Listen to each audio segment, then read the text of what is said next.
Mga utol, samahan niyo akong muli sa paglalakbay ng mahal na hari sa ating dalaw tahanan, dito lamang sa Tatalean TV. Mga utol, hindi hadlang ang bagyo, tuloy ang misyon. Bagyo ka lang, mga misyonerong disipulo kami. Sa bawat patak ng ulan, lalong tumitibay ang panata. Dahil saan man dalhin ng hangin, bitbit pa rin namin ang pangalan ng Poong Nazareno.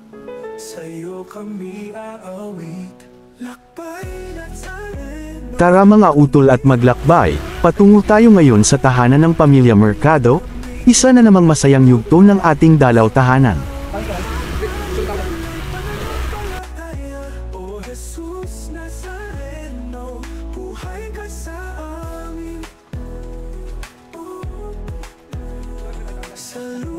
Sa kanilang tahanan, maingat na inihahanda ang mahal na hari upang mailipat at may handog ng may paggalang sa susunod na pamilyang tatanggap.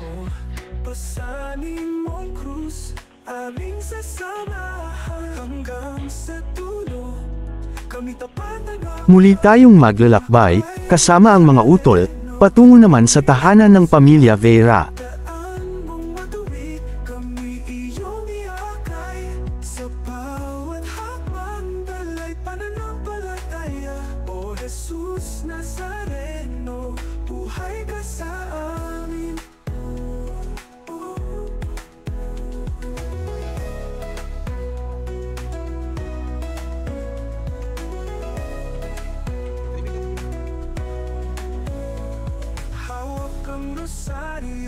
Puso'y nagdarasal, bawat pintuan, biyaya'y dumaratal.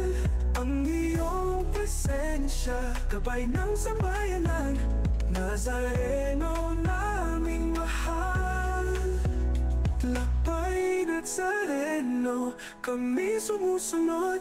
Dito, sa isang team at formal na sandali, inihandog ng Pamilya Mercado ang mahal na hari, at buong pusong tinanggap ng Pamilya Vera. Kasunod nito, sabay-sabay na idinaos ang panalangin, isang tanda ng pananampalataya at pagkakaisa sa piling ng Poong Nazareno.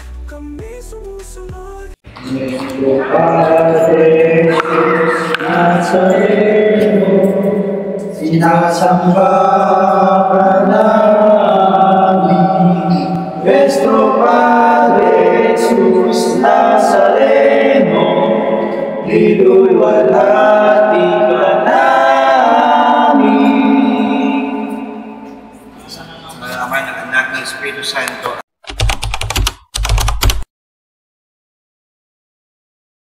Naging deboto ako ng Nuestro Padre Jesus Nazareno nung high school pa ako.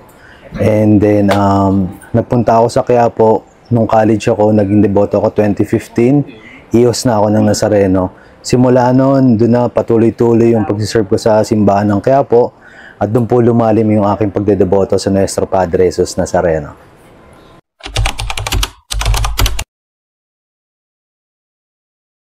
Yung panata ko sa Nuestro Padre Jesus Nazareno ay simple lang naman yung panata ko sa kanya yung magdebosyon ako sa kanya para sa aking pamilya, kaligtasan ng aking pamilya at biyaya sa araw-araw.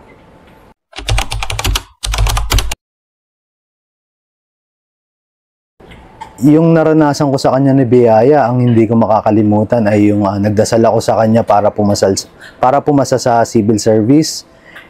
Nagsimba ako sa kanya Friday, Sunday bago ako mag-exam. Ngayon ang nangyari nun, nakapasa ako sa civil service exam. Marami pang biyaya binigay sa akin yung Nazareno Yung hihilingin mo sa kanya ng isang beses, humiling ka sa kanya ng isa, bibigay niya sa iyo 5. Ayun yung sobrang biyayang natatanggap ko sa kanya. Thank you, Kuya. Mga utol, natunghayan natin ang isa na namang yugto ng ating dalaw tahanan. Naway manatili ang biyaya at inspirasyon ng mahal na hari sa bawat pamilyang kanyang dinadalaw. Hanggang sa muli, dito lang sa Tatalean TV.